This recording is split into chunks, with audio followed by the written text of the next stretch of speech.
Bem-vindos a mais um Clarim Quinzenal, pessoal. Esse nosso podcast quinzenal, é claro, que você pode acompanhar tanto aqui no YouTube, como também no seu agregador de podcast preferido aí. Vamos lá nos prestigiar no Apple Podcast, no Spotify, no Deezer, no da Amazon Music, né? Vamos lá que você consegue ouvir o Clarim Quinzenal em todos esses lugares. E para vocês que não estão ligados, o Clarim Quinzenal sempre abre a programação do nosso mês, depois volta no meio do mês também. Então a gente tem programação aqui de quarta, sexta e domingo. Virou o mês, a primeira quarta ou sexta ou domingo vai ter um vídeo que é o Clarim Quinzenal. E aí volta exatamente 15 dias depois para a gente comentar as principais notícias. E hoje estou aqui com Danielzinho Lopes e Alexandre Calari para, no começo desse Clarim, abrirmos a pré-venda de um clássico absoluto dos quadrinhos, seguindo uma coleção magistral nossa. Do que nós estamos falando, Danielzinho Lopes? Coleção Crepax! Que maravilha, gente! Que espetáculo, que delícia dar continuidade ao trabalho desse gênio, publicando do jeito que se deve esta obra monumental do italiano Guido Crepax. Desta vez a gente traz um volume que chama O Médico e o Monstro e Outras Histórias, que traz algumas das adaptações mais fantásticas que ele fez de livros de terror e um dos melhores arcos da Valentina de todos os tempos, que é o arco que a gente chama de Baba Yaga, onde definitivamente ele apresenta a antagonista da Valentina ali. Espetacular, um petardo com P maiúsculo mesmo. Isso aí, a gente, galera, para quem não tá ligado do que a gente tá falando, nós começamos a publicar no ano passado a coleção Crepax. Olha, o Bruninho até fez um sinal aqui, se você tá vendo a gente, né, não só escutando, ele foi, certeza que ele foi buscar os 2 volumes. Olha lá, que coisa linda! A gente começou a publicar no ano passado essa maravilha, esse petardo excepcional de um dos mestres do quadrinho de todos os tempos. O primeiro volume trazia a saga do Subterrâneo, da Valentina, e trazia também as adaptações de Drácula e de Frankenstein. Já o segundo volume é focado em ficção científica e traz algumas das melhores histórias de ficção que o Crepax fez ao longo da carreira. Agora, nós colocamos de novo um pezinho no terror, porque fechando a tríade sagrada das grandes obras da literatura, já foi Drácula, já foi Frankenstein e agora O Médico e o Monstro. Ou o curioso caso de Dr. Jekyll e Mr. Hyde para os íntimos, da autoria de Robert Louis Stevenson. Bruninho, você lembra que quando a gente esteve lá na Escócia, a gente visitou o museu do Robert Louis Stevenson, que ficava naquela praça maravilhosa, tinha a máquina de escrever dele, você foi comigo nesse museu? Tinha a máquina de escrever, tinha props, tinha um monte de coisa. E assim, galera, eu já li várias vezes O Médico e o Monstro, eu adoro esse livro. Tem vídeo aqui no canal sobre a obra, Lê. É verdade. É verdade. Tem que vocês dois fizeram, é mesmo. No qual a gente comenta do Crepax, salvo engano. É mesmo, é verdade, cara, a gente fala. E vou te falar que o Crepax, ele fez um exercício de imaginação muito interessante nessa obra, porque é o seguinte, o Robert Louis Stevenson, quando ele fez essa história que tornou-se épica, né, que tornou-se emblemática, os grandes críticos dele eram a esposa e o filho. E ele levou uma primeira versão da obra para ambos lerem. Isso está contado, muito bem contado na introdução do nosso livro. O filho achou sensacional. Falou, nossa senhora, meu pai arrepiou isso daqui. Enquanto a esposa falou assim, olha, eu vou ter que ser honesto. Eu acho que você próprio não captou o que você escreveu. A história tem essa e essa e essa falha. Então, desculpa, eu sei que você está querendo escutar outra coisa de mim, mas não tá boa. Se eu fosse você, eu refaria. E ele ficou meio atônito, assim, por um período. Falei, caraca, mano, que é isso, cara? Passado aquele choque inicial, de algo que ele achava que ele tinha feito uma grande obra-prima, ele pegou grande parte do material e jogou no fogo. Queimou. E aí ele voltou e refez a história, que é o clássico que a gente conhece hoje, né? Que aí a esposa dele falou assim, agora sim. O Crepax, ele fez um grande exercício de imaginação, que é o que foi o material que ele queimou. E colocou muitos elementos picantes, muitas coisas de sadomasoquismo, muitas perversões que o Hyde teve na história, mas que foram queimadas pelo Robert Louis Stevenson. Então, essa nossa versão do Médico e o Monstro é muito da hora, galera, é muito da hora. Como se não bastasse, a gente tem adaptações também do A Volta do Parafuso, do Henry James, clássica história de fantasma, e nós temos três adaptações do Edgar Allan Poe, do personagem recorrente dele, o Auguste Dupin, que é considerado aí o primeiro grande detetive da história. Muita gente atribui essa alcunha a Edgar Allan Poe e Auguste Dupin, e nós temos aí nada mais nada menos que Assassinatos da Rua Morgue, O Mistério de Marie Roget e A Carta Roubada. Três contos fantásticos daquele que muita gente atribui como sendo o primeiro grande detetive da história, né? Pré-Sherlock Holmes, né? Pré-Sherlock Holmes, exatamente. E como o Danielzinho já mencionou, todo volume traz alguma coisa de Valentina. Esse daí nós temos finalmente a arqui-inimiga da Valentina surgindo, que é a Baba Yaga.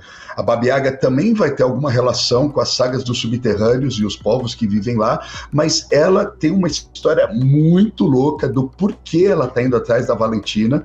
Então são 4 histórias que tem aí. Quem tem medo de Baba Yaga, Annette. Aí nós temos 2 pequenas pérolas, 2 obras-primas, O Pequeno Rei e Rembrandt e as Bruxas. Olha, essas 2 histórias, eu sei que é chover no molhado falar que o Crepax é gênio e que ele sempre se supera, mas nessas daí, para mim, ele dá uma pirada, assim, são histórias espetaculares. Lembrando que Baba Yaga foi adaptada para o cinema, em 1973. A única adaptação Valentina e Baba cinema. Yaga foram adaptadas, né? A história Baba Yaga, né? Isso. Então, isso. Você tem a presença da Valentina e da Baba Yaga, a vilã, nesse filme. Eu acho que até valeria a gente fazer um cine trash ou alguma coisa assim. Valeria, é verdade, hein, cara? Valentina teve a série de TV depois, lá nos anos 90, mas é de TV, né? No cinema, essa é a única adaptação. E a gente está trazendo essa maravilha aí aqui pro Brasil, galera. E abrindo precedente também de fazer uma pré-venda no Clarim quinzenal.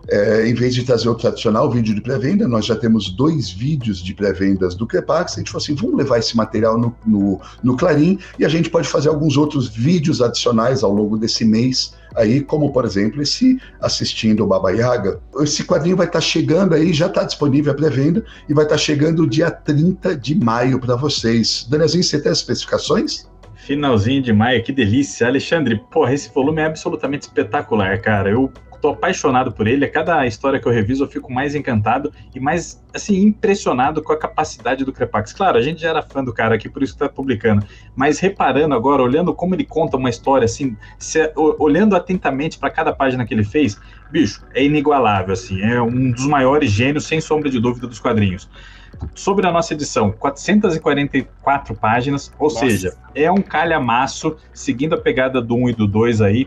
Com essa ele é maior que o 2 nosso aqui, o nosso segundo tem 406, 408 páginas. Ele é maior que o segundo, com essa capa, uma capa lindíssima, Linda. Combinando aí com o projeto editorial, né, variando a cor, variando a imagem, ficou espetacular, os caras lá ficaram admirados, os licenciantes, e aprovaram na hora, e papel couché de alta gramatura, todo em preto e branco, vernizinho na capa, né, para dar um tchan, preço sugerido de capa o mesmo dos volumes anteriores, tá, R$ 199,90. Mas na pré-venda com 30% de desconto, R$ 139,90. R$ 139,90 para dar continuidade a esta coleção absurda, uma das coleções mais impressionantes lançadas no Brasil atualmente, sem dúvida nenhuma, um clássico absoluto que merece estar na estante de qualquer pessoa que se diz fã de quadrinho. Total, cara. Tá até naquele seu livro, 1001 Quadrinhos para Ler Antes de Morrer. Recentemente a gente fez um vídeo falando de todos os livros da editora Pocknankin que estão presentes nessa obra. Crepax está lá, sem sombra de dúvidas, com Valentina. E cabe alguns esclarecimentos aqui, né? A galera com certeza vai perguntar, eu preciso ler o volume 1, os volumes 1 e 2 para ler este volume 3? Não precisa, galera. Calhou da gente estar publicando esse em terceiro lugar, mas a gente poderia publicá-lo em primeiro lugar ou em segundo lugar, porque a coleção sequer é numerada, tá? Ela sequer é numerada, são volumes únicos fechados, tá? Então você tem essas adaptações literárias que você pode ler, claro, direto ela, você pode pegar o livro e abrir direto para a sua preferida, e as histórias da Valentina também funcionam de forma individual. Tanto é que a gente, esse ano, já anunciou mais um 4º volume, que vai trazer mais outras histórias ainda, e a pré-venda nós vamos abrir no segundo semestre. É a mesma pegada da nossa coleção do Junji Ito, que quem compra tudo se dá melhor, porque lê a obra completa de um grande gênio dos quadrinhos. Mas se você está interessado somente, por exemplo, na adaptação do Médico Monstro, eu vou comprar essa edição, mas não comprei a segunda, tudo bem também, você não está perdendo nada com isso, tá tranquilo para vocês. E o Ale mencionou que a gente abriu um precedente. Opa! Pessoal, o carro da Pamonha passando aqui para me atrapalhar um pouquinho aí. Ô, Bruno, pede 2 para mim, por favor. Hã? Pede 2? Pede 2. Eu vou chamar ele na janela aqui, ó. Ô, tio, me arruma 2 aí, filho. Pego depois. Temos Curau e Pamonha. Pamonhas de Piracicaba. Pera que eu vou dar um esporro no miserável aqui do lado. Para aí, cara! Bom, mas seguindo, né? A gente falou que tá abrindo um precedente aqui, mas não vai ficar sem vídeo de pré-venda também não, tá? Este mês, em maio, mais pra frente um pouquinho, nós vamos fazer o Mestres da Nona Arte de Guido Crepax. O tão prometido e tão sonhado e aguardado Mestre da Nona Arte desse gigante dos quadrinhos realmente, né? Mas o momento ideal para você garfar é agora, porque é virada de mês, virada de cartão de crédito para todo mundo. Então, garfa o teu 3º volume, pega o 1º e o 2º, se você ainda não pegou também, considera isso. E se prepara aí para o nosso meio de mês com o Mestre na Arte. Material que nós vamos usar de base para esse programa é inclusive retirado aqui dos nossos livros. E todos são recheados de extras, tanto com bons prefácios quanto com bom material extra no final, tá? Então, os nossos próprios livros vão servir de base para a gente estudar o nosso programa do Crepax. E no programa também a gente vai mostrar tudo dele que já saiu no Brasil, né? Desde lá de trás, nos primórdios da publicação de Crepax no Brasil, passando pelas edições mais recentes da LPM, da Conrad, até chegar na nossa. Vai ser um programaço, tá bom? Aí lá a gente fala de novo de Crepax. Mas tá aí, aberta a pré-venda para vocês, com muita pamonha e milho verde geladinho aí, ó. Bom, mas o Clarim não para por aí, né, galera? Agora vamos lá passar a nossa programação de notícias de hoje. Muito bem, galera. Temos 3 notícias bem legais para comentar aqui, ó. Quer dizer, uma delas não é tão legal assim, mas vocês vão ver. Primeira notícia, reboot de Spawn ganha título oficial com Todd McFarlane anunciando que o roteiro está finalmente completo e primeiras imagens do uniforme do Spawn.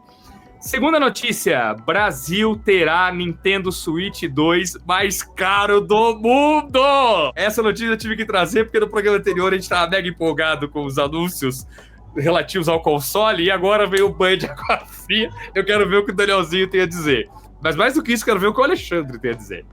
E por fim, terceira notícia. Editora publica mangá no Brasil sem licenciamento para chamar a atenção do Japão. Editora, entre aspas. Tem muito site aí falando de essa tal editora, mas nem editora é. Nós vamos comentar um pouco disso aqui também, porque repercutiu bastante no meio da gibisfera o que está sendo feito aí, essa picaretagem. Ao fim desse Clarim, queremos também conversar rapidão sobre alguns trailers. Quais trailers vão ser? Fiquem aqui para descobrirem. Mas é claro que vamos falar do trailer final do Quarteto Fantástico. Esse com certeza. Mas vamos nessa! Por favor, editora, roda a vinheta.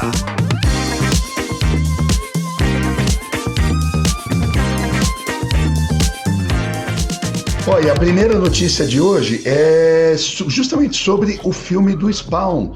O Spawn, para quem não sabe, teve um filme lá nos anos 90, né? Um filme que acabou decepcionando um pouco a galera e teve alguns desenhos, algumas animações muito boas, inclusive eu assisti a animação do Spawn.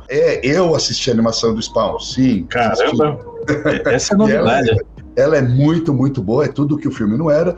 E há muito tempo o Todd McFarlane está prometendo um filme novo. Ele deu uma reformulada no universo do Spawn, está fazendo um tipo de um universo gigantesco, está realmente mexendo aí nessa franquia aí que foi tão grande no passado, né? E você tem o Instagram, que é o Spawn Movie. não se tem muitas informações sobre esse filme, né? Quando você entra no IMDb tentando saber quem é o diretor, quem são os atores, tal, só no IMDb Pro você consegue ver alguma coisa, ou seja, as informações são todas fechadas, e eles estão tratando essa refilmagem, ou esse filme, na verdade, no máximo do sigilo. Exceto que o McFarlane de vez em quando dá uma provocada. Aí ele veio a público e falou assim, olha, enfim, o roteiro do King Spawn, né, que vai ser provavelmente vai ser a adaptação da saga do que o Spawn é o Rei do Inferno, né, mas o King Spawn tá com o roteiro finalizado. Enfim, e aí nesse Instagram, King Spawn 2025, sempre solta algumas pérolas também, né? Então a primeira coisa que eles soltaram foi uma imagem borrada, e era só uma legenda, tipo, vocês não podem ver isso. Você só via de fundo, realmente, a capa ou alguma coisa assim, e aquilo foi o suficiente para nos atiçar. Na sequência apareceram novas imagens com alta definição, e imagens de bastidores de filmagem mesmo. No primeiro momento eu até falei, será que é a imagem do filme antigo? Como é que já estão divulgando isso daí? Olha, dá pra ver o personagem lá no fundo. Ih, tá legal pra dedéu isso, hein? Não, essa foto aqui, ó, puta vida, essa foto tá muito maneira, cara. Tá muito maneira. Muito legal aqui. Eu tô mostrando na tela, né, no meu celular, mas, Jéssica, pra quem tem a possibilidade de ver pelo YouTube, ou ver, o próprio Spotify também dá pra ver o vídeo, né? Coloca a imagem completa aí. Que coisa linda, cara. E a galera gostou, mano. A repercussão que eu vi aqui no Instagram foi boa demais, cara. King Spawn. Os roteiristas é uma dupla, né? O Scott Silver, que fez Coringa, e Malcolm Spellman, de Falcão e Soldado Invernal, e Capitão América Admirável Mundo Novo, junto de um outro cara que é o Matthew Mixon. Aqui na matéria do Comic Book Movie, fala o promissor roteirista Matthew Mixon, né? E até onde se sabe, Jamie Foxx, do Homem-Aranha Sem Volta para Casa, Django Livre e tal, tá cotado para fazer o papel do Al Simmons, né? O anti-herói demoníaco conhecido como Spawn. Uma loucura, né, cara? Porque ele ficou associado ao projeto mesmo por um tempão. Mas, poxa, ele já tem mais idade, né, cara? É difícil. Tudo bem, né? Nada contra os mais velhinhos, eu tô indo nessa direção. Mas quando você pensa numa franquia de ação e tal, por mais que outra pessoa vista a roupa do Spawn, né, e faça cenas de ação, vai ter muito CGI e tal. Eu imagino que o Spawn, ele teria por volta de seus 37, 39, 40 anos no máximo, né? Mas será que não tem a ver com essa coisa dele ser rei ali? Eu não sei, eu não tô acompanhando as histórias do Spawn. Na verdade, eu acompanhei pouquíssimo Spawn, só no comecinho lá. Eu parei logo depois que teve um monte de roteirista convidado. No comecinho mesmo, lembra que tinha uma sequência de Spawn escrito pelo Frank Miller, Neil Gaiman, Alan Moore e tal? Eu parei um pouco depois disso, eu nunca li tanto Spawn. Mas eu não sei se nesse momento, ou alguma outra saga, ele, tipo Spawn rei, igual tipo Conan rei, que pode o Schwarzenegger mais velho hoje voltar pro Conan numa boa, eu não sei se é esse momento do personagem. Às vezes talvez seja uma ideia mesmo. Simmons mais velho, né? Essa é a hora que até os inscritos podem nos ajudar, porque falando um pouco da nossa relação com o Spawn, pelo menos no meu caso, ela é ínfima. Eu li também só na época da Editora Abril, o comecinho. Depois disso, nunca mais. Eu não sou um grande fã do personagem, apesar de ter assistido também a animação. Eu vi na época em VHS, tinham lá, na banca de jornal, eles vendiam as fitas VHS com as revistinhas. Eu tenho essas revistinhas até hoje. A revistinha que eu falo era um formato americano mesmo, mas com poucas páginas, assim, né? Vai do 1 ao 12 do Spawn, realmente. E as fitas VHS. Os VHS eu não tenho mais, mas a série em quadrinhos eu tenho até hoje aqui, né? Eu li só isso daí. Agora a Panini tá republicando na banca, eu não estou comprando. Mas a Panini, além de estar publicando o Spawn clássico, chamando de Spawn Origins, está publicando a série moderna, do 300 pra frente, e tá publicando spin-offs, inclusive Rei Spawn e Spawn Pistoleiro, que saiu recentemente agora, que são spin-offs relacionados, né? E o filme chama Rei Spawn. Tá intimamente relacionado a esse spin-off que você pode pegar agora, o lançamento da Panini. Vocês estão acompanhando, recomprando os da Panini, ou estão igual eu, deixando passar? Deixei passar tudo, Drago. E também, né, Ale? Não tô comprando, não. Então nem sabia que já tava saindo essas. Já tá saindo essas já. Então a galera que acompanha pode muito bem nos ajudar nos comentários explicando qual é essa do Rei Spawn.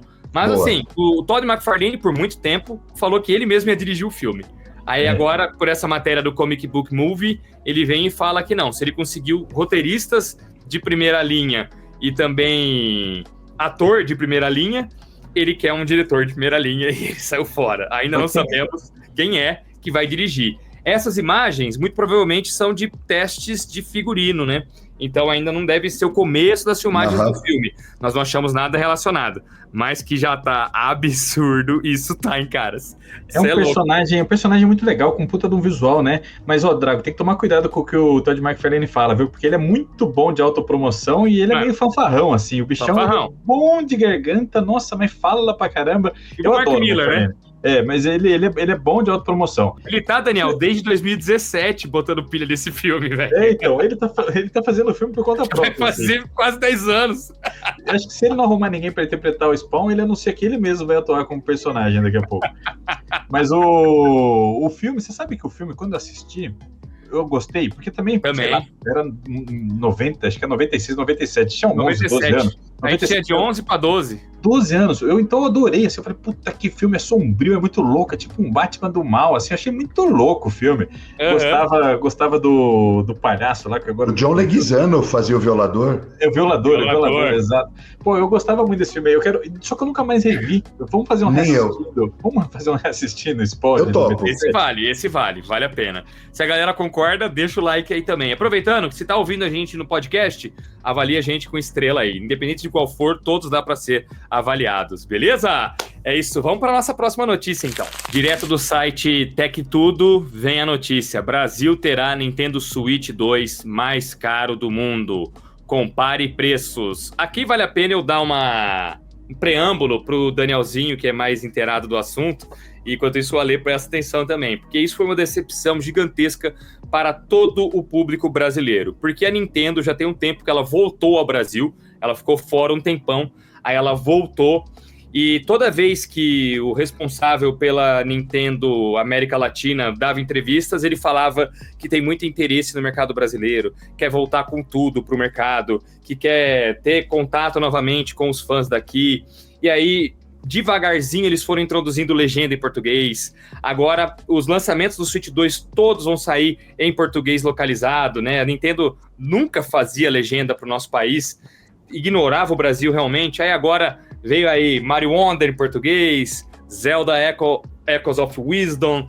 Aí agora vai liberar o Zelda Tears of the Kingdom e o Breath of the Wild, e você vai poder baixar a legenda em português do jogo inteirinho. Você pode fazer um upgrade gratuito para ter essas legendas. Pô, todo mundo ficou empolgado. Caraca, a Nintendo finalmente tá no Brasil mesmo, que legal. E o cara falando do interesse em vir para cá e tudo. E lançamento do Switch 2 no Brasil, sabe? Seguindo o lançamento mundial. E eles presentes em diversos eventos, né? Foram na Gamescom Latam, vão estar agora em outros eventos também esse ano, aqui no Brasil, e a turma falando, pô, beleza, eles vão fazer um preço bem localizado pra cá, né? Isso durou pouco, galera. Depois da apresentação do Switch 2 ter sido um sucesso, todo mundo foi unânime em falar que o console é um baita videogame realmente. No Clarim quinzenal passado, Danielzinho falou que tem muito interesse em comprar, inclusive, para jogar com a filha dele quando for mais velha. Que, aliás, dá pra ouvir um pouquinho da filha. Filha que está participando aqui, o sonho dela é gravar Clarim quinzenal. Cadê Switch 2, papai? Tá falando lá no fundo lá. Aí passa o carro da pamonha e aqui tem a Maitê. Todo mundo esperando para anunciar o preço aqui depois da apresentação formidável que a Nintendo fez. E aí vem o banho de água fria. O Switch 2 no Brasil vai custar R$ 4.499,90. Redonda aí, R$ 4.500. E a versão com o jogo, o bundle que vem com Mario Kart World, R$ 4.799,90, o que R$ 4.800. Tem um comparativo de preço de outros países aí? Tem sim. Valor que é o preço mais alto praticado no mundo até o momento. Ele é o console mais caro do Brasil, atrás somente do PlayStation 5 Pro. O PlayStation 5 base é mais barato que o Nintendo Switch 2 base, apesar do poder do 5 ser muito maior, né? E, para vocês terem uma noção, pessoal, olha a loucura do comparativo de preços que o Tech Tudo trouxe, né? O que o Tech Tudo fez? Pegou os preços de todos os lugares do mundo e converteu para dólar, né? Então, nos Estados Unidos, o console custa 440 49,99. Esse é o preço em dólar lá. No Japão, olha o que a Nintendo fez. Como o ien é uma moeda mais fraca em relação ao dólar, se você converte, ele custa $350,27. Para impedir que americanos importem do Japão, eles colocaram uma trava de região lá no Japão. Então, consoles lançados no Japão só vão rodar jogos do Japão. Olha. Se você compra um jogo nos Estados Unidos e põe no console do Japão, ele não vai rodar. Então tem essa trava que é para beneficiar o mercado local da Nintendo. Maravilhoso. Eles podiam ter feito isso pra cá, porra! Bota o preço compatível com a nossa realidade aqui. Aí eles foram colocando aqui os preços. Não vou falar de todos para não perder muito tempo, né? Mas tem Coreia do Sul, Canadá, Japão, versão internacional. Tem a versão que vai vender lá, caso o japonês queira comprar também destravado. Alemanha, Reino Unido, Colômbia, México, Brasil. O Brasil, na conversão, tá pagando $793,10, velho. Cacetada. Puta que pariu. Pra piorar, veio o preço dos joguinhos. Quanto, Draguinho? O joguinho base, tipo o Donkey Kong, vai custar $439,90. Já o Mario Kart World, que é um padrão mais alto, $499,90. 500 conto. Puxado, hein, bicho? 1/3 de um salário mínimo, um joguinho de videogame da Nintendo. E ó que bizarro. Nos Estados Unidos, Donkey Kong custa $70. Nos Estados Unidos também, o Cyberpunk 2077 custa $70. No Brasil, Cyberpunk, $399. Donkey Kong, $439. É mais caro tudo, cara. Tudo é mais caro. Aqueles $450, que é o que custa lá nos Estados Unidos, com o dólar de hoje, 5,7, dá $2.565. 2.500, R$2.600, alguma coisa assim, né? Sim. Então a gente está falando de R$2.000 mais caro. Mais caro, mano. É quase, daqui a pouco bate no dobro do preço do produto. Existe alguma justificativa? Qual é o ponto? É impostos em cima, que nem a gente sofre com a venda de veículos, por exemplo, que a gente sabe que o governo coloca um imposto descomunal em cima. Tem alguma justificativa ou simplesmente é o preço e ponto final? Eles não deram justificativa nenhuma, cara. Aí só falaram o preço. Só falaram o preço. Não tem justificativa nenhuma. Por isso que o público tá pistola. A gente sabe, claro, que tem toda essa questão aí de taxa e tudo mais, só que, oficialmente falando, a Nintendo não deu justificativa nenhuma, cara. Só soltou o preço e pronto. Nossa, na minha cabeça, falta de empatia com o nosso mercado, né, velho? Eu não sei porque, na minha cabeça ia custar R$3.500. É milão a mais do que eu tava imaginando. Não, você até falou no vídeo passado da gente comprar para fazer notificador total. Qual é a sua opinião agora? Pô, complicou um pouco, né? Tem que ver com o financeiro, né, Ale? Se vai sobrar o dinheiro pra comprar esse videogame caríssimo. E os jogos, né, Brasil? Mas você sabe, o Drago, eu vou deixar isso aí mais pra frente, assim, quando der uma boa baixada, ou sei lá, pegar usado, esperar, porque eu acabei de... No último Clarinho eu falei que ia pegar o Switch do meu irmão, né? E ele realmente trouxe aqui pra mim. Eu tô me divertindo tanto, mas tanto com o primeiro Switch, tem tanta coisa ali pra poder fazer, não faço questão nenhuma do 2, ainda mais por esse preço de 4.500. Quem sabe daqui uns 5, 10 anos, sei lá, mais pra frente eu pegue. Mano. Mas eu acho que tem muita coisa pra jogar, assim, no console anterior, imediatamente anterior. Claro, tem todos os outros aí da Nintendo que dá vontade de jogar, às vezes eu tenho vontade de jogar até PlayStation 2, mas é sempre importante as pessoas pensarem que, tipo, você não precisa ficar up to date com tudo que sai de tecnologia, né? Senão você fica maluco, né? Galera que quer sempre o iPhone do ano, que é o videogame do ano, aí vai comprar o Play novo, vai comprar o Switch novo. Não há dinheiro que aguente, né? Uma necessidade dessa. Eu acho que todos esses consoles aí, anteriores, eles têm muito a oferecer ainda, né? Duvido que você tenha jogado tudo que o Switch já lançou. E é possível comprar jogos muito mais em conta hoje em dia e ter uma diversão equivalente, sabe? Então eu tenho tanto pra fazer ainda. Por exemplo, eu tô no Mario Kart agora, né? Eu decidi ficar bom no Mario Kart do Switch pra te derrotar, Bruno. Pra te derrotar. Eu te derroto fácil, cara. Eu sou muito bom. Ainda. Me dá uma semana aí, né? Porque agora eu fiz todo o circuito de 100 cilindradas, consegui 3 estrelas em tudo, taça ouro em tudo. Abre 200 cilindradas. Não, os 50 já tô na metade ali, mas dá mais umas 2 semaninhas aí que eu abro 200 cilindradas e te como com farinha. Quero ver, vamos ver o lubrificador isso aí, Danielzinho. Vamos ver, tá lançado aqui. Tá lançado o desafio aqui. Então, mas é triste, mano. Mesmo assim é triste. Eu, como consumidor, eu vou te falar que eu consigo conviver com isso, sabe? Tipo, eu não vou comprar agora, eu vou esperar baixar, sabe? Então, pra mim, falando como consumidor, por quê? Porque eu não sou um cara de games, nosso canal não é focado nisso, sem considerar o meu lado pessoal, que tudo bem se eu não comprar agora, comprar daqui 5 anos, não vou ficar ansioso.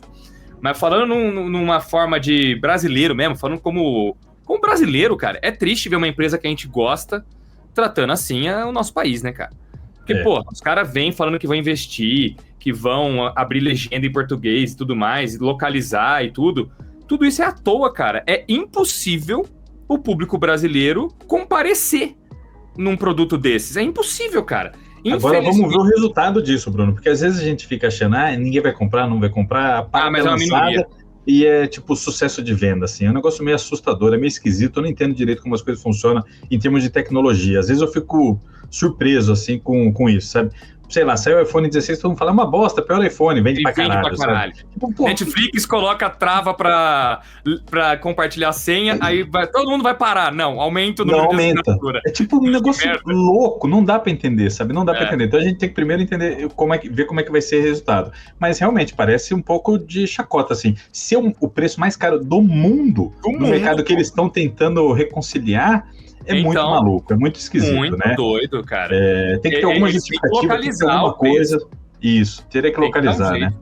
Justamente de localizar, coloca uma trava de segurança igual foi no Japão, localiza o preço pra cá. Nós estamos falando de uma crise mundial aí, nessa época de taxações malucas que o governo norte-americano tem feito, e uma crise aqui também no nosso país, que está tentando se recuperar aí, economicamente falando. Então, mano, o mar não tá pra todos aqui pra esse Switch 2. Infelizmente, eu acho que a Nintendo, apesar de tentar se reaproximar, cada vez se distancia mais do público brasileiro, viu, mano? Pouca gente vai ter condições de adquirir esse console, ainda mais os jogos. A gente aqui, respondendo pelo Daniel, que falou que tinha que ver com o financeiro, eu não acho que vale a pena comprar esse Switch 2 pra trazer no lubrificador total, Daniel. Sinceramente, não vale a pena gastar toda essa grana, pagar R$500 em Mario Kart World.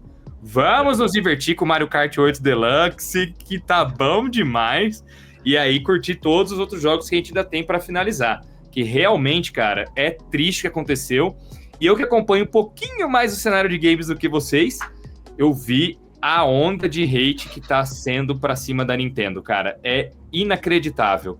Eu nunca vi um negócio ser vendido tão caro assim. E o pior é que em videogame tudo tem subido de preço. Agora a assinatura da PS Plus para jogar online subiu de preço também. Os jogos de Play 4, Play 5, Xbox subiram de preço também recentemente. Então, há um tempo atrás, o mercado de games estava se tornando bastante acessível para o brasileiro, né? Agora, novamente, está voltando a ficar inacessível. É impressionante. As empresas subindo de preço cada vez mais, essas taxações sem ajudar em nada. É louco, né? O pessoal que entende mais aí pode dizer também se tem outros comparativos no sentido do preço mais alto do mundo. Se saiu algum PlayStation, se saiu algum Xbox mais caro, ou sendo o Brasil o lugar mais caro do mundo. Porque às vezes tem isso, né? Às vezes não é um problema só da Nintendo. Às vezes o Play 5 já foi o mais caro do mundo também, isso, né? Às vezes os jogos aqui são os mais caros do mundo. Tem que ver isso também historicamente. Essa matéria da Tecmundo é boa, mas acho que tem que dar uma aprofundada nisso. Claro que deve ter canais aqui que já estão fazendo isso, eu que não estou acompanhando muito não. Peguei o bonde andando aqui. Mas seria interessante tentar entender e tentar talvez cobrar, não sei se cabe isso também, mas enfim, tentar entender por que a Nintendo está praticando esses preços aí, né? Para finalizar, é triste porque a gente falou no programa passado, a Nintendo nunca abaixa o preço dos jogos, Daniel. Nunca. Pois é. Então, os jogos a gente não vai pagar mais barato nunca, exceto pegando promoção de lojista. E provavelmente vai ter lojista importando o console da gringa que vai ficar mais barato. Se você importa o console dos Estados Unidos e bota o preço aí na conversão que o Ale fez e um pouquinho acima pra você lucrar, sai mais barato do que o oficial da Nintendo, cara. Tem que ver se funciona também. Às vezes tem trava norte-americana, né? O iPhone antigamente não dava pra comprar. Não, esse não vai ter trava, não. Brasil, né? Não vai ter? Não. Só o do Japão que tem a trava. Uma coisa que é sempre legal ter na mente, assim, quando se fala de videogame, é o mercado de usados, né? Eu já comprei muito jogo mais barato usado, assim. Direto com um amigo. Aqui em São Paulo tem loja que vende usado, troca. Às vezes você troca um jogo que você não gosta, abate de um que você quer, assim. Então tem bastante possibilidade para além do desespero, né? Pois é.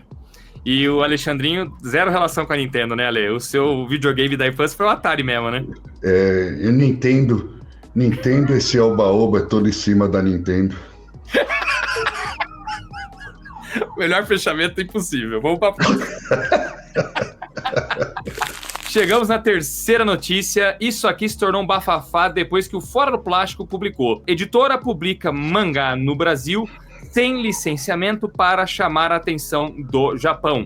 Confira a entrevista. Depois que o Fora do Plástico lançou essa notícia aí, o assunto repercutiu demais a ponto de ir até mesmo parar na Folha de São Paulo. Editora publica mangá pirata querendo furar bolha editorial do Brasil. Eric Silva, editor da Ao Leitor com Carinho, vende clássico Urusei Yatsura de Rumiko Takahashi sem os direitos autorais, né? A gente comentou brevemente toda essa situação numa live que a gente fez há um pouco tempo, mas deixamos para falar muito mais aqui nesse programa de hoje, né? Seguindo aqui na matéria da Folha de São Paulo, uma coisa que eu já acho que, em termos de jornalismo, está completamente errado é a forma como eles abrem a matéria, né? A recém-criada editora Ao Leitor com Carinho. Isso não é uma editora. Primeiro porque o tal do fundador aí, o Eric Yoshitake, que na verdade é Eric Silva, ele criou um nome japonês para parecer alguém do mundo da tradução dos mangás e tal. Até nisso ele estava enganando o público. Mas não é editora, para começo de conversa, né? Passando todo o contexto, galera, como que isso começou, tá? Ao Leitor com Carinho, não tem CNPJ, o livro que ele está publicando não tem ISBN, e, a princípio, eles tentaram passar por uma editora real, e começaram a entrar em contato com alguns gibitubers pequenos, que são focados em mangá, para enviar o seu trabalho, o Urusei Yatsura, da Rumiko Takahashi. E aí, um desses youtubers desconfiou, né, de que não se tratava de um produto oficial. Como que desconfia? Muito simples. O Instagram da editora é extremamente amador, não tem CNPJ, não tem ISBN, e é uma editora que está começando agora com uma obra de uma autora grande, publicada pela Shogakukan. O brasileiro sabe da dificuldade que é licenciar grandes obras de mangá. Ainda mais uma editora jovem, recém-iniciada aí. E começou a desconfiar. E aí, originalmente, o rapaz aí se sentiu até ofendido que estavam desconfiando dele, né? E depois veio realmente a notícia, ele admitiu, eu realmente não tenho a licença.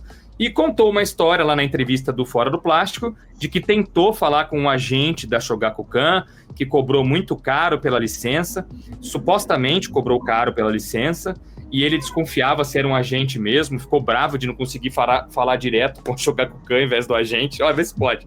É a coisa mais comum que tem, gente, é agentes intermediários, negociações entre editoras de outros países e a editora do Japão. Isso acontece com todos os mercados, tá? Francês, americano, todos. E aí ele falou, não, já que é muito caro, eu não vou fazer isso, não vou licenciar, eu vou lançar mesmo assim para mostrar para a editora japonesa que eles estão perdendo um negocião comigo. Né? A ideia era essa do cara, eu vou mostrar que eles estão perdendo negocião, vou fazer um mega produto caprichado. De lá para cá, esse assunto foi tão comentado que aí outros canais começaram a repercutir, a falar com o indivíduo. E apesar da gente em si não acompanhar a repercussão assistindo aos vídeos, nós estamos em grupos com amigos aí da indústria e tal, até mesmo membros da nossa editora, e a galera vinha trazendo prints e cortes desses vídeos pra gente ver, e cada vez mais a gente ia ficando injuriado, tipo, meu Deus do céu, essa pessoa não sabe o que está falando, essa pessoa não sabe o que está fazendo, essa pessoa está cometendo um crime, cara, um crime. Até mesmo na matéria da Folha, é colocado no final lá da matéria, o crime que ele está cometendo aqui, né? O advogado Gustavo Martins de Almeida, doutor em direito autoral, afirma que a editora infringe a lei número 9.610 de 1998, que regula os direitos autorais. O artigo 29 exige a autorização do autor para edição, reprodução e tradução de uma obra, né? Abre aspas para o advogado. Se não houver o contrato de edição escrito, prévio e expresso com o autor original, a editora está publicando de forma irregular, sujeita a pagar indenização e a ter a obra apreendida. A Folha disse que entrou em contato com a editora Shogakukan, que não se manifestou até o fechamento desta reportagem. Bruninho, vamos falar a real? Como você mesmo já disse, esse cara é um picareta de marca maior. A real, né? É que não existe isso de que eu quero chamar a atenção das editoras, porque eu quero fazer um serviço para o público. É mentira. Sabe o que esse cara queria fazer? Ele queria dar uma de bacana e de esperto. Ele queria publicar esses livros, ele ia vender para esse público, fingindo que ele é uma editora, que ele é alguém competente, e ele achou que só ele era esperto, que todo mundo era burro, que ninguém não quer reparar. Todo mundo reparou. Ele queria se passar despercebido nessa parada. E a hora que a carapuça caiu, ele inventou uma historinha. Não, eu quero chamar atenção. Quer chamar atenção o Katsu, bicho. Chama atenção, é puta mentira isso. Saca? A conversa dele é o que mais irrita depois, né, cara? Mano. Irrita isso, achar que todo mundo é idiota, cara. O que o cara tá fazendo é atroz, cara. É atroz. Sabe o que chegou na gente lá, né, de vários relatos dele, né, a galera printando e trazendo cortes pra gente ver, ele dizendo que ele estava insatisfeito com o que as editoras de mangá estavam fazendo e que ele veio para dar uma chacoalhada e movimentar o mercado, né? Aí eu pergunto assim, o que ele está fazendo de diferente? Eu falei numa live minha recente, que eu fiz uma live sozinha, né?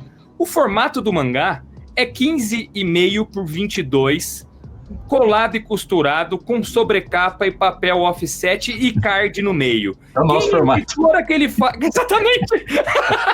É o nosso formato. O filho da mãe pegou exatamente o nosso formato. 15,5 por 22, sobrecapa, papel offset, etc, capa cartão, com card, ainda pra piorar, e fez idêntico. Que revolução que você tá fazendo, amigo? Não, detalhe, Drago. Tô falando diretamente com você. Que revolução que você tá fazendo, mano? Sendo que o formato 15,5 por 22 foi criado por nós aqui da editora POC Nanquim, porque na época que a gente abriu a editora, a gente falou, não vamos fazer nem o formato que a Panini faz, nem o da JBC, nem o da Devir, vamos chegar num formato que a gente julga ideal e que encaixe para todos os mangás possíveis. De lá pra cá, a Comic Zone faz o mesmo formato e agora esse cara faz o mesmo formato, porra! Sim. O que você vai falar, Daniel? Não, e é uma revolução com uma autora que é publicada no Brasil já, sabe? Nem isso, é tipo o nosso mesmo formato de uma autora já conhecidíssima no mundo e bem publicada no Brasil, né? Publicada pela JBC e pela Panini já. Então, Rumiko Takahashi sai aqui, o Inuyasha e o Ranma Meio pela JBC e o Mao tá saindo pela Panini, se eu não tô esquecendo de nenhuma obra. Essas editoras certamente já falaram com os agentes deles lá. Certamente. Muito provavelmente já estavam podendo, inclusive, estar negociando Urusei Yatsura. E agora, ou vai vir um processo direto do Japão, por meio de algum órgão brasileiro, o que já aconteceu recentemente, o Fora do Plástico publicou uma matéria também, de que sites de pirataria de mangá, de scan, aqui no Brasil realmente, foram fechados pela Polícia Federal e os donos foram apreendidos. Então, esse cara tá ferrado. Ou a editora brasileira que licenciar vai dar o processo aqui para esse rapaz. Então, cópias. 1.000 cópias, cada uma custando R$70. Isso é mais caro do que edições do 2 em 1 licenciadas da Panini e da JBC, por exemplo. É mais caro. O bicho tem a pretensão de chamar a atenção do Japão. Bicho, ele vendeu tipo 100 cópias até agora. Você vai chamar a atenção de quem? Só vai chamar pelo crime que você tá fazendo, porque de venda mesmo não estourou nada. Tipo, tá sendo ridículo. É um trabalho ridículo que ele tá fazendo. R$ 79,90 sem pagar royalties, Danielzinho. Ele deve ter pego algum scan na internet e deve ter algum... Como ele disse que fez? Como é que ele fez a tradução disso? Comprou os volumes originais japonês, pagou R$2.400 e escaneou e tratou as imagens ali. É isso. Aqui fala assim, ó, na folha. Silva disse que levou 7 meses para realizar o projeto. Comprou os originais do Japão por R$2.400, escaneou e fez o tratamento das imagens digitais. Contratou um tradutor de japonês e uma revisora de textos, a quem deu os créditos no livro com nomes fictícios, para não implicar os profissionais. Então, supostamente, temos tradutores e revisores, supostamente ele não usou IA. Aí ele fala, o responsável pelo projeto sou eu, ele não quer deixar ninguém na reta. A matéria diz aqui, o editor investiu R$23.600 de recursos próprios para a impressão de 1.000 cópias, e até o momento vendeu cerca de 100 livros por R$69,70 a unidade. Urusei Yatsura foi publicado no Japão em 34 volumes, na revista Weekly Shonen Sunday, entre 1978 e 1987. Ele promete a publicação integral da obra dividida em 15 volumes, apesar de reconhecer que não tem autorização legal para a venda do livro. Assim, foi assim que rolou o negócio. Não, outra coisa que é patética demais, mandaram pra gente foto do expediente, né? Do expediente. E no expediente do livro, eu tô vendo aqui, ele tenta se passar como uma editora verdadeira. Ele tenta se passar por oficial, assim, realmente. Ele fala, ó, published by... ao leitor com carinho, under exclusive license. Ele fala. lá. Depois coloca embaixo, é proibido reproduzir, copiar, digitalizar, escanear, apresentar, transmitir, etc. uma parte ou a totalidade desse livro sem autorização. Exceto nos casos previstos pela Lei de Direitos Autorais. A reprodução eletrônica deste livro por terceiros, como prestadora de serviço, também não é permitida. Ô, Eric, faça-me o favor, né, meu amigo? Que papelzinho. Meu Deus do céu. Ridículo. E ele não sabe nada de nada, Drago. Saiu no Fora do Plástico. Tá brincando, né, cara? Tá brincando. É um cara que não entende nada de processo gráfico. Já se vê pela capa que não entende nada de design. Já se vê pela picaretagem no direito autoral aí que ele é realmente um criminoso, também não entende nada de como funciona o mercado, e nada de processo gráfico, né? Tem uns livros ali que tem página ímpar, tipo, ele tem paginação ímpar, tô ligado.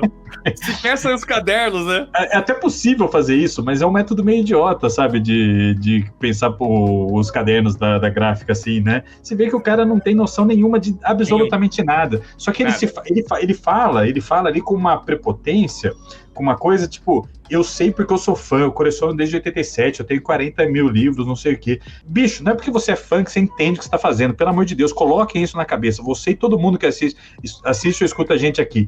Fã não necessariamente significa que você sabe, não é porque eu sou fã de seriado médico que eu vou fazer cirurgia, gente, pelo amor de Deus, para de achar que vocês entendem qualquer coisa. Tem muito isso, né? Ah, eu sou fã, eu vou lá e faço. Pelo amor de Deus, não é assim que funciona a coisa, não. Estuda antes, se prepara, entenda o mercado, faça as coisas direito, porque a chance de você fazer uma cagada criminosa é muito grande, né? Eu vi alguns comentários também na internet que a maioria tá achando deplorável que esse cara tá fazendo, né? A gente se recusa a chamar de editora, porque não é editora. Para você ser uma editora, você precisa muito mais do que um CNPJ, e ele nem isso tem. Mas tem algumas pessoas... na matéria do Fora do Plástico que tem, né? Que ele falou que os custos de abrir uma empresa no Brasil são altos, não sei o que. Ele fala uma merda dessa, né? Então, justamente. O cara não quer lidar com as responsabilidades, né? Eu não quero lidar com as responsabilidades, mas eu quero enganar o público. Ele tenta se passar como uma editora séria e um mangá de verdade e tal, só que ao mesmo tempo ele vai lá e coloca todo mundo com codinome. Então é premeditado demais a coisa, sabe? Ele tá passando perna na Shogakukan, tá passando a perna na autora, em todos os leitores, possivelmente ele passou a perna nos seus colaboradores, se é que eles existem mesmo, como o Bruno falou, e às vezes foi inteligência artificial. Foi tudo IA, cara. Você acha que o cara foi lá e pagou um tradutor? O cara fez tudo, e aí não vou dar o crédito dele. Que profissional não quer o seu crédito num livro? Isso faz parte de currículo. Todos os profissionais exigem que seu nome esteja lá, e isso daí, porra, você só não coloca se o profissional de fato não queira. Não, tem essa, então, cara. Pelo expediente que ele fez, pelo expediente que ele fez, já dava a entender que ele queria se passar para uma editora oficial. Isso, ele tenta passar, e é tudo premeditado, sabe? É um negócio planejadinho, assim, para aplicar um golpe, né? O que ele tá fazendo é um golpe, né? Um golpe. E o discurso é irritante demais, cara. E aí, alguns comentários, como eu tava dizendo, falando assim, nossa, mas mesmo assim ele conseguiu uma qualidade superior à de algumas editoras, etc e tal, se baseando pelas imagens, né, que tem dele mostrando o livro pronto e tal, e algumas pessoas que receberam o livro, etc. Gente, aí eu fico indignado, cara. Mano, esse cara, ele não tá se passando por uma gráfica, gente. Ele tá se passando por uma editora. E um livro não é só a parte gráfica, gente. Pelo amor de Deus, a gente tem que falar isso pra algumas pessoas ainda. Não é impressionante, mano. O cara pega, por mais que a gráfica tenha feito bonitinho o livro dele, é gráfica, galera. Ele não tá se passando por gráfica, ele tá se passando por editora. Então você tem que avaliar um monte de outras coisas, tradução, diagramação, letreiramento, adaptação de texto. Só aqui na editora Pipoca Nanquim nós somos em 16 profissionais para fazer tudo do livro. desde divulgar até letreirar, fazer licença, fazer contrato, aprovar, criar capa, um monte de etapas que estão de produção. Então você desconsiderar isso e se basear apenas na sobrecapa, no acabamento colado e costurado, porra, pelo amor de Deus, gente. Mas tem mais um aspecto também. O cara poderia ter entregado um livro na qualidade Kozak Naif, saca? Poderia ter arrebentado. Não interessa, tá fazendo coisa errada, bicho. Pois é, tá fazendo coisa errada. Mano, não tem que defender gente que faz coisa errada nesse nível, cara. Você tem que dar tapa na cara.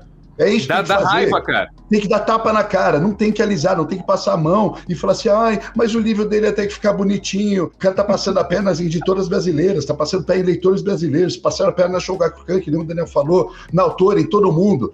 Tá fazendo uma coisa ridícula.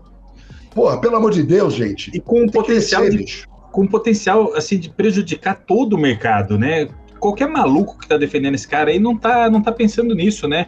Porque com uma dessa aí, ele tá fechando porta de um monte de coisa. É fácil pegar má fama, né? O mercado brasileiro publica as nossas coisas pirata. Não dá para acreditar nos brasileiros porque eles não pagam direito autoral. É fácil de pegar esse tipo de má fama. O mercado brasileiro ele foi queimado com muita editora japonesa por conta de trabalhos ruins anteriores, né? Sim, aí depois de muito tempo de editoras sérias, as mais estabelecidas no mercado, a JBC e Panini, e as outras pequenas, inclusive a Pipoca e Nanquim, depois de um trabalho muito sério que a gente vem fazendo, sabe, há alguns anos aí, se restabeleceu a confiança de praticamente todos os licenciantes japoneses, sabe? E aí hoje em dia a gente tem um mercado muito interessante de mangá sendo publicado aqui. E se, sei lá, você acha que o seu mangá favorito não foi publicado no Brasil e isso te dá o direito de publicar por conta própria, porra, tá redondamente enganado, sabe? Uma hora ou outra esses mangás vão sair do jeito certo pelas editoras que pagam direitinho, sabe? Então isso também é birra, é uma coisa muito infantil que denota um mau caratismo sem tamanho. Esse potencial prejudicial me preocupa muito, sabe? Tipo, esse maluco aí queimar o filme do Brasil com a Shogakukan, sabe? Pode pegar muito mal, já está pegando mal com certeza, sabe? Com certeza. É tipo quando, falando de uma forma mais simples, é tipo quando algum turista faz uma coisa horrorosa em um determinado país, e aí todo mundo, ó o Brasilzão fazendo coisa, tinha que ser brasileiro, sabe? Essa predisposição de julgar todo mundo, colocar todo mundo no mesmo saco. Eu acho que isso não vai acontecer, porque realmente tem um trabalho muito sério das editoras aqui. Mas que pode acontecer, pode, mano. E se a moda pega e aparece mais 5 malucos querendo fazer a mesma coisa, começa a embolar o mercado, de repente o próprio fã não sabe mais, esse aqui é pirata ou não é? Isso aqui é oficial ou não é? Então, nossa, já pensou um cenário desse? Coisa louca, cara? Com a internet hoje em dia, na maneira como a informação se dissemina com velocidade, né? Sim, pode acontecer. E pode fechar porta para novas editoras sérias, gente. O lance é também que pode fechar porta com novas editoras sérias. Pipoca e Nanquim em 2017. Se tivesse rolado esse bafafá todo imediatamente antes da gente querer publicar mangá. Nossa, pois chega lá pela primeira vez com a Shogakukan, Kodansha, qualquer editora japonesa e fala, olha, somos uma editora nova, lançamos 3 livros aqui, queremos comprar o direito autoral. Se aconteceu isso, essa bomba imediatamente antes da gente, uma editora séria, se propor a negociar, os caras vão falar, xixi, editora nova, foda-se, não vai nem ler e-mail, não vai considerar nada, não vai querer. Vai fechar a porta para novas editoras sérias que querem realmente publicar mangá do jeito certo e melhorar a qualidade de todo o nosso cenário de publicação aqui. Vai fechar a porta para essas novas editoras, sim. Talvez continue, claro, com as já estabelecidas, com as grandes e tudo mais, mas que fecha a porta para novas editoras negociar títulos legais aí, fecha com certeza. Com certeza. E você falou certinho, se isso tivesse sido feito em 2017, a gente tinha se lascado, por exemplo. Tinha se lascado. Tentando fazer um trabalho sério. E aí a gente aqui fica particularmente injuriado, porque a gente sabe a dificuldade que é. Pra gente publicar o nosso primeiro mangá, a gente lutou muito, mano, pra fazer isso daí, sabe? E aí o cara vai falar, porque supostamente ele conversou com a gente. Até isso eu duvido, tá, galera? Eu também duvido. Até isso eu duvido, porque a gente manda mensagens para algumas editoras que a gente nem resposta tem, e olha que estamos falando da nossa editora, que já tá com 8 anos de idade e tem mais de 50 mangás no catálogo, tá? Número 50 foi o Zona Fantasma, já tem um tempo, então já passamos de 70, na verdade, mangás no catálogo. E então, ele diz que entrou em contato. Vamos supor que a história que ele falou é real. Entrei em contato, achei caro demais, e eles não quiseram licenciar para mim, porque ele disse que além de caro, a Shogakukan não teve interesse. Então ele vai fazer pirata. Olha, você não acha que é um negócio, tipo assim, correr para um atalho fácil da criminalidade, em vez de tentar o caminho difícil, que é o que a gente fez, a gente trilha, de tipo, a gente não conseguiu de cara a série que a gente gostaria, então vamos pegar outras séries que a gente quer também, e que agora são mais acessíveis, para depois aí provar para o outro licenciante que a gente tem competência certa, sem pegar nenhum atalho. Não é uma espécie de fraqueza também isso, Alexandre? Do tipo, é muito difícil, então eu vou correr pelo caminho fácil que é piratear. Isso não injuria a gente, cara? É isso, cara. E o maluco ainda me fala que outras editoras no Brasil também fazem isso e ninguém fala nada. Ele disse que a New Pop já fez isso no passado e disse que a Panini tem gato até hoje, ele usa esse termo. A Panini até hoje tem gato lá dentro, como quem diz, também pirateia e ninguém fala nada. Se ele, juro pra vocês, se tivesse colocado nós nesse meio aí, mano, a gente tinha mandado um processinho já pra esse camarada. A gente já teria mandado o processo. Ele falou, tem que provar. O que você tá falando aí, cara? Prova agora. Exatamente. Panini, New Pop, abre o olho aí, tá bom? Abre o olho. Eu tenho amigos dentro de todas as editoras, já falei com a galera JBC, perguntei se eles estão sabendo, já conversei com os tradutores, perguntei se estão sabendo. Enfim, o que esse cara tá fazendo é muito sério, cara, e é muito feio. Eu nunca achei que eu fosse ver um negócio desse sendo feito em 2025, galera. Pois é, bicho. Nos anos 70, 80, 90, que a internet não estava ainda disseminada como é hoje, até se entendia um maluco vir querendo fazer uma parada assim. Mas hoje, cara, você pode marcar autor em qualquer rede social. Caralho, o cara tá achando que é Velho Oeste, cara. Pelo amor de Deus. Isso deixou a gente muito injuriado, pessoal. Muito injuriado. Muito injuriado. Todos esses depoimentos dele, eu vi que ele fez uma live aí, sei lá onde, mas eu não tive saco pra assistir, então, porque eu não vou ficar dando palco pra maluco. A gente também, viu os cortes dessa live aí. Daniel, era tanto o entrevistador quanto ele só falaram desinformação. Não tem nada ali que é real. Quem assiste a live achando que tá vendo dois caras que sabem o que estão falando, tá sendo completamente ludibriado. É só besteira, mano. Só besteira. Antes de você continuar, na minha live, me mandaram um superchat perguntando assim, Bruno, você acha que esse rapaz assistia o Saga da Editora e aprendeu com vocês a como fazer quadrinho para pegar e fazer o dele? Eu respondi, não, com certeza não, porque se ele tivesse visto o Saga da Editora, não tava falando tanta bosta. É isso. Mas você ia dizer, Danielzinho, dessa live aí? Não, e tudo que eu leio dele, assim, ele tem essa narrativa que ele criou, inventou aí para tentar se justificar do crime, mas ao mesmo tempo é tudo muito, sei lá, um clichê, uma coisa meio tosca demais, as coisas que ele fala. Tipo, quando ele fala dos mangás dos anos 80 e 90, ele fala no Fora do Plástico. Essa época marcou profundamente a formação de muitos leitores e tem obras bastante originais com foco no entretenimento e diversão. Carrega uma inocência muito gostosa. Tipo, que merda é essa que você tá falando, cara? No Instagram dele, alguém me mandou o print aqui, que é tipo, na divulgação, lá em fevereiro, ele pôs assim, cansado de publicações profundas e filosóficas? Venha conhecer nosso catálogo. Tipo, ele preza por uma coisa rasa. Nosso catálogo, no plural, como se ele fosse uma editora muito grande. Não, é de injuriar, cara. Inacreditável, cara. É inacreditável. Concluindo, mesmo que nada disso estivesse acontecendo, porque tem bastante gente falando, ao comentar mais sobre ele, mais palco vocês dão. De fato, isso falando não só da gente, óbvio, falando da internet como um todo, né? Mas é claro, não tem como não comentar um negócio desse. Depois que o Fora do Plástico trouxe à tona, todo mundo ficou injuriado. Ele tá tendo os 15 minutos de fama dele. Eu não acho que da melhor forma possível, pelo contrário. É um cara que tá completamente queimado. Se uma hora ele quiser fazer uma coisa séria e regularizar a parada, o que começa dessa forma, com desconfiança e tal, nunca vai vingar. Então esse cara já tá completamente queimado.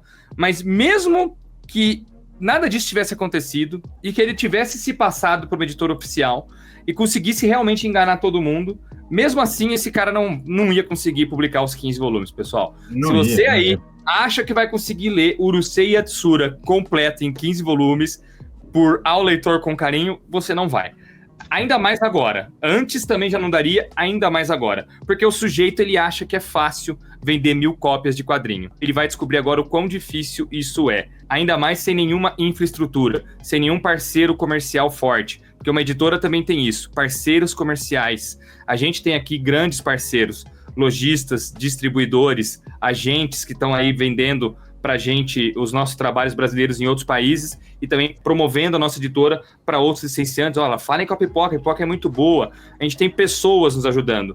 Um cara desse, sem nenhuma infraestrutura, sem nenhum profissionalismo, sem saber o beabá, o básico do básico do básico do mercado, ele não vai conseguir chegar em lugar nenhum. Esse cara, ele sofre do efeito Dunning-Kruger. Já ouviram falar disso? Quanto mais você é ignorante sobre o assunto, mais você acha que você é capaz de fazer aquele assunto, né? Ao contrário, quem tem muito conhecimento sabe da dificuldade que é e muitas vezes nem ousa fazer porque, puta, é muito difícil pra mim.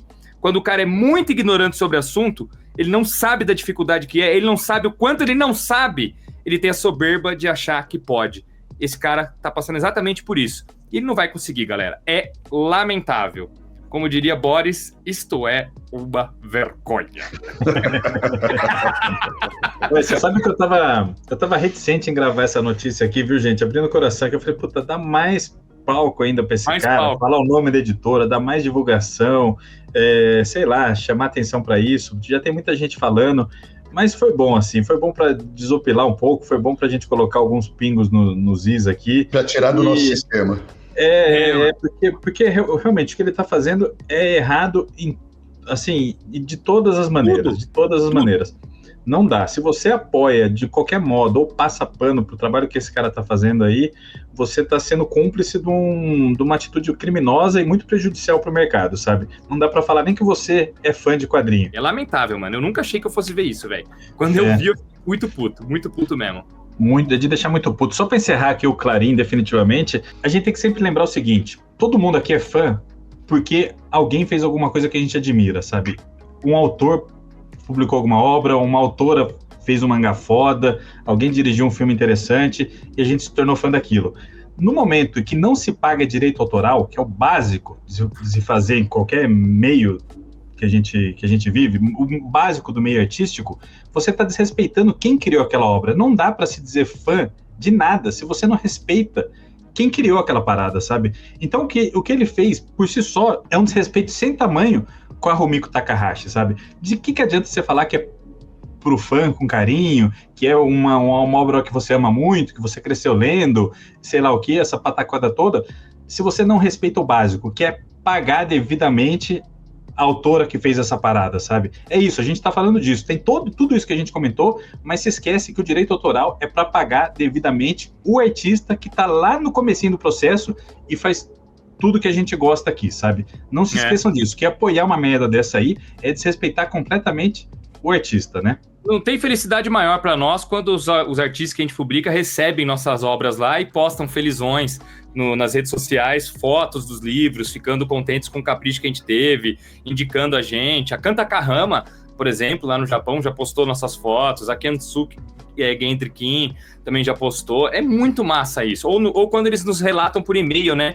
Já deu aqui, então, essa parte do Clarim, né? Vamos para o bloco de trailers aí, galera. Agora, bloco final do Clarim de hoje, vamos comentar alguns trailers, mas infelizmente sem Danielzinho Lopes, né, Danielzinho? Gente, eu vou ter que sair aqui porque a gravação atrasou um pouquinho, só que eu tenho um compromisso. Vou dar um resumo, tá? Dos trailers que vocês vão comentar aqui. Eu gostei de todos e tô empolgado para todos, tá bom? Mano, tem aqui minha opinião. Tem uma parada lá no fundo lá. Que tá rolando alguma coisa na sua casa aí, mano? O quê? Lá atrás de você. Lá no lá eu olhei, tamo vendo. O quê, Drago? Que é isso aí? Não, do outro lado, Danielzinho, do outro lado. Do outro lado. Mais pro fundo, aí. Você viu? Não. Obrigado. Jéssica, agora você pega esse trecho do Danielzinho olhando pros lados e coloca em looping aqui. Enquanto ele fica fora, fica essa imagem dele.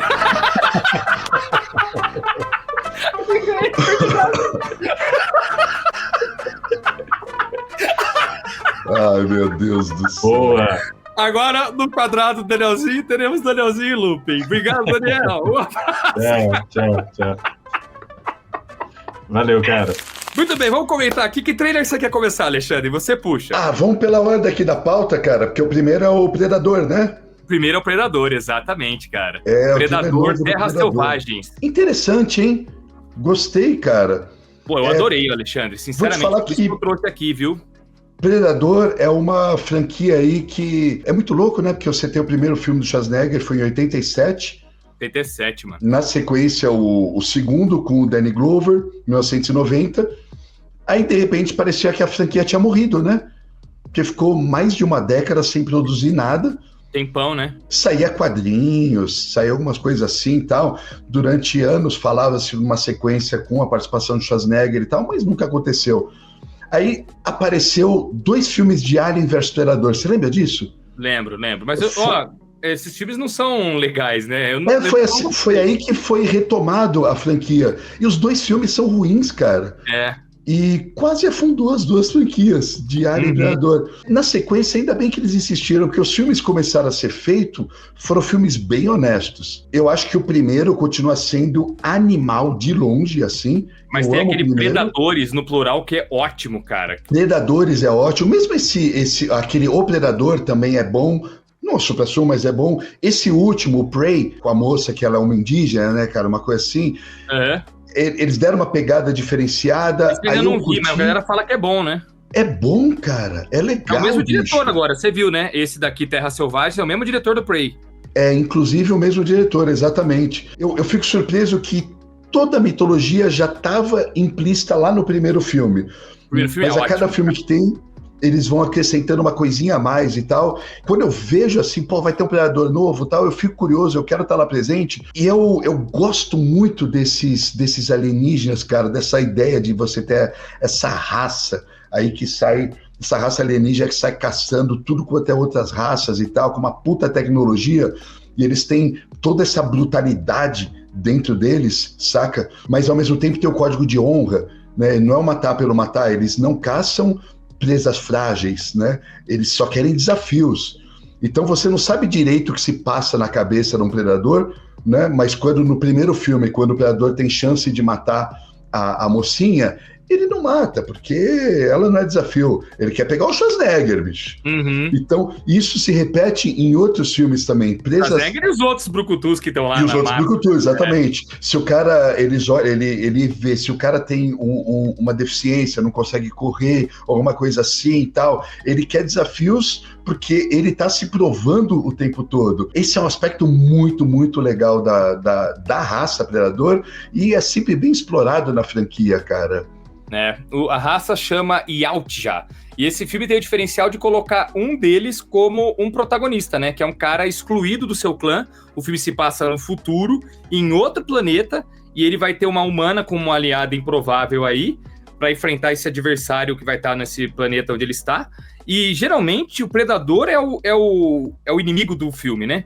Nesse aqui não, ele vai ser o protagonista, pelo que nós entendemos no trailer ali, né? E eu achei a ideia muito foda, velho, sinceramente. O visual dele, assim, mano, porra, animal pra caralho, sem a máscara e tudo mais. Porra, muito foda, eu achei demais. Eu não vi o Prey, quero assistir o Prey de novo. E digo mais, a gente já prometeu alguns reassistindo nesse programa, mas eu reassistiria o Predador pra gente fazer um programa aqui também no canal, viu, cara? Porra, não tem, cara. A gente nunca reassistiu, né? Não, nunca reassistimos. Nem Predador, nem Alien. E olha que Predador e Alien, eu acho que como franquias são melhores que Exterminador do Futuro, que tirando os 2 primeiros filmes, os demais são todos muito fracos. A Alien tem muito filme fraco também, mas agora o Alien Romulus, por exemplo, todo mundo elogia, fala que foi bom pra caramba. É animal. Então, Alien Romulus é muito foda. Eu não vi ainda também, né, mano? E esse aqui, na matéria do Omelete, que pega lá, né, tudo sobre o filme que estreia este ano, tá dizendo que tem conexão com Alien. A personagem da atriz Elle Fanning aparece com a marca de Weyland-Yutani em seus olhos. A empresa, vale lembrar, é a grande corporação responsável pelas expedições espaciais da saga Alien, desde o primeiro filme até o mais recente, dirigido pelo Fede Alvarez.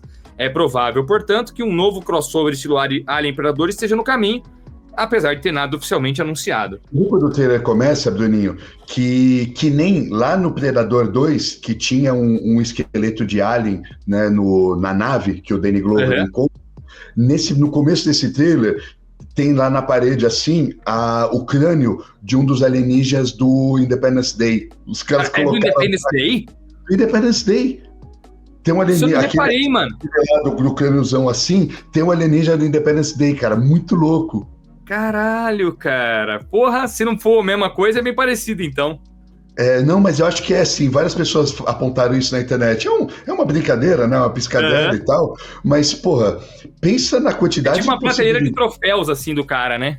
Exatamente, onde ficam vários crânios. O Predador, cara, dá pra fazer uma piração com outras franquias, né? Na boa. Dá mesmo. Pô, legal, vamos esperar aí, então, a estreia. A estreia é esse ano, inclusive, não é não? Novembro. Exatamente, já vai para novembro. Legal, então esse ano a gente já vai falar bastante de Predador aí. Partindo pro próximo trailer aqui da nossa pauta, já seria o do Quarteto Fantástico. Tem um vídeo no canal, meu e do Danielzinho, falando do teaser trailer, aquele primeiro, né? Então eu e o Danielzinho participamos. Mas desde aquela época que a gente não sabe muito bem o que o Ale está achando desse filme. Agora, Ale, joga a bola pra você. Com base no teaser trailer e nesse trailer, o que você acha do Quarteto Fantástico até o momento, cara? Eu tô gostando, mas eu não gostei tanto quanto eu achei que eu fosse gostar, Bruninho. Nem tanto quanto eu gostaria de ter gostado. Mas eu acho que vai ser um filme bem legal. Só que eu não acho que vai ser uma obra-prima, saca? Eu não acho que eu vou sair desse filme falando, porra, mudou a minha vida, foi um negócio que explodiu minha cabeça. Eu, sinceramente, eu não acho que eu vou sair, mas eu vou sair feliz. Os personagens estão sendo muito bem tratados.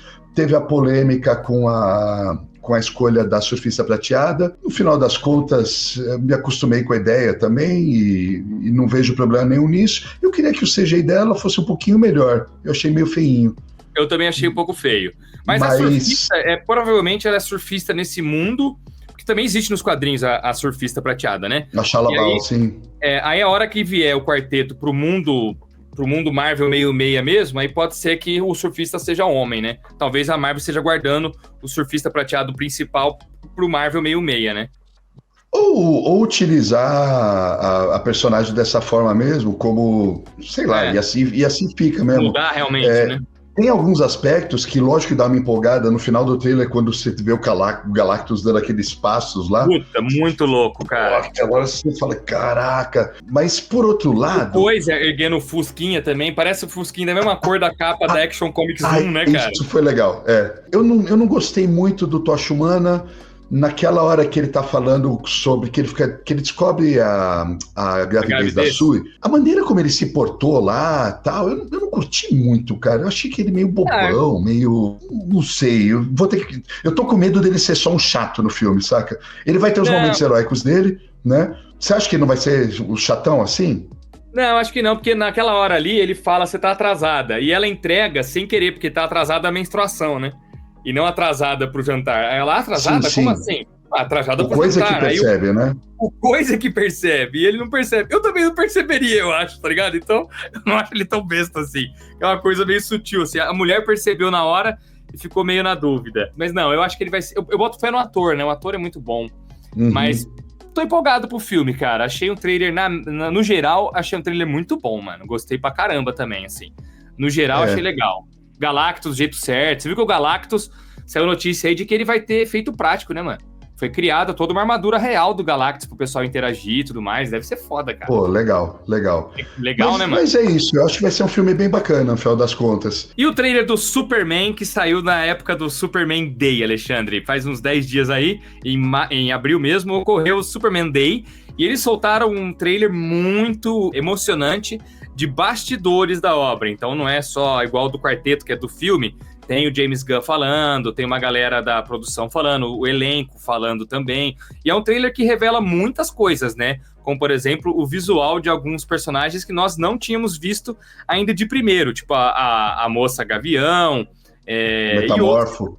O Metamorfo, logo em seguida a gente vê também. O que você achou desse trailer, Alexandre? Porque você tá mais empolgado pra Superman ou Quarteto Fantástico? Diferente do quarteto, o Superman, cara, de novo, mesmo sendo um trailer de bastidores, eu fui tendo uma sensação de que vai ser tudo muito épico. Você ficou emocionado também. Foi tendo aquele crescendo dentro de mim, o trailer foi muito bem construído, lógico que eles apelam no começo pro Christopher Reeve, só que a trilha sonora vai crescendo, e aí quando já tá chegando pro final do trailer, que eu já tô todo arrepiado, eles falam, olhe para cima, vem uma carga emocional muito forte que acompanha o personagem. E eu acho que o James Gunn tá sabendo tratar isso, cara. Então, a gente viu o David Corenswet falar pela primeira vez, e o bicho parece um barítono, aquela voz dele, assim, ele falou com bastante calma, com bastante autoridade e tal. Dá pra ver ele bem com o uniforme também, muito foda tá o uniforme, né? Sim, então eu vou te falar que me arrepiou de novo, cara, eu tô empolgado. Eu vou me decepcionar muito se não for bom, cara. Então, esse é o perigo, né, cara? Porque, mano, né? A expectativa tá lá no alto e todos os atores em volta falando assim, é o alvorecer, novo alvorecer, uma nova era, o universo DC inteiro. O James Gunn falou, até aquele começo do trailer, que o James Gunn fala, que o produtor fala que o James Gunn ligou para ele e disse assim, finalmente descobri como fazer isso acontecer. Eles vão entender que esse é o trampo da vida deles, saca? Sim, mano. Eles criam uma narrativa, né? James Gunn não imaginava que o Superman estaria no seu futuro ou algo assim. É muito foda, é legal pra caramba esse trailer de bastidores. Pra além disso, antes disso, nós vimos a foto do Lobo no set da Supergirl, do Jason Momoa, e foi legal pra caralho também, né, cara? Foi legal pra caralho, bicho. Pô, muito Jason massa. Momoa, ele é o Lobo, cara. Ele é, velho. Caralho, cara, eles estão sabendo tratar isso. A última vez que eu fiquei empolgado, engraçado, né? Uma das últimas vezes que eu fiquei muito empolgado assim foi com o Batman vs Superman. Tem vídeo meu no canal falando que ia ser um dos filmes de herói mais da hora que tem, e eu me decepcionei muito, né? Esse daí, eu não acho que o James Gunn vai me decepcionar, eu tô muito confiante, cara. Mas também não achava na época do Batman vs Superman. Cuidado, Bruninho, cuidado. Mas eu tô empolgado também. Eu tô mais empolgado pro filme do Super do que pro do Quarteto, Ale. São dois, então, é isso aí. O Ale tá mais... O Ale não, o Danielzinho tá mais empolgado pro do Quarteto por motivos de... Vamos ver se você aposta. Por motivos kirbianos. Exatamente. E o último trailer daqui do nosso programa hoje é o Extermínio, a Evolução. Saiu um segundo trailer, a gente comentou o primeiro, que já tinha sido absurdo, o teaser trailer, agora o trailer mesmo. Novamente Danny Boyle vindo pra franquia. Vamos prometer mais 2 reassistir, Extermínio 1 e Extermínio 2. Porque são filmaços. E, velho, tomara que esse filme bombe a ponto de trazer a moda do zumbi de novo, hein? Porque tá aí um negócio que eu gosto, zumbi, cara, adoro. E esse trailer, Alexandre, o que você achou? Foi do cacete, Bruninho. Animal, foi né, velho? Foi do cacete. E assim... Conta um pouquinho de que vai ser a história, você já entende o que aconteceu com o mundo também, né? Uhum. E você entende como aquela comunidade de humanos está conseguindo se virar lá. Sim. Provavelmente numa ilha ou alguma coisa assim. É, né? Numa ilha, Aí eles têm que sair da ilha e vir pro continente mesmo, né? Aí eles estão supostamente protegidos, né? Só que aí no continente tem um monte de barbaridade acontecendo, cara. O mundo tá muito selvagem. E olha, eu vou te falar, me empolgou, cara. Me empolgou muito. Esse eu quero ver no cinema também, mano. E é esse ano que ele estreia. Porra, tá realmente animal, cara, o trailer. Assim, muito foda. Os outros dois, ambos são do Danny Boyle também, né, Ale? Eu acho que o segundo é só produção, né? Não sei se é o mesmo, se é a direção dele também. Eu também não lembro. E agora produção, com certeza. Mas o primeiro, com certeza, é dele também, né? É dele, e o primeiro é com o Cillian Murphy, né? Cillian Murphy. É com o Cillian Murphy, lá em início de carreira, o segundo tem o Robert Carlyle, e o conceito é muito da hora, é muito bom, né? É ótimo demais. Agora, Extermínio, a Evolução, provavelmente, pelo que dá a entender no trailer, é uma evolução do zumbi aí, né? Os zumbis já não são mais tão descerebrados, né? Eles conseguem fazer armadilhas e estão mais fortes também. Vai ser foda, velho. Exclusivamente no cinema também. Então esse eu quero assistir e fazer review aqui no canal. Fico triste que na data que nós estamos gravando esse programa aqui, dia 28 de abril, né? Então é bom falar porque as notícias serem depois, daqui nós não comentamos porque foi depois. Mas nessa data já saiu a cabine de imprensa do Thunderbolts e a gente não foi chamado. Pra variar, né? Nós vamos ter que ver Thunderbolts pagando no cinema realmente. Então vamos tentar assistir aí ou dia 30, caso tenha pré-estreia, ou dia 1º, né, Alexandre? No feriado aí, ver se a gente consegue assistir e gravar já de um dia pro outro, pra sexta-feira sair o nosso review de Thunderbolts, né? Vamos tentar. É isso, vamos tentar.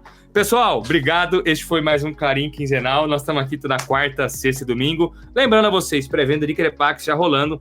Tem link na descrição de onde é que você esteja assistindo, tá? Basta você clicar. Se você tá vendo no aplicativo aí, fica complicado, vai pro YouTube e usa o nosso link, beleza? Ale, valeu. Danielzinho, obrigado, viu, cara? Tchau, pessoal. Um grande abraço. Tamo junto. Gente.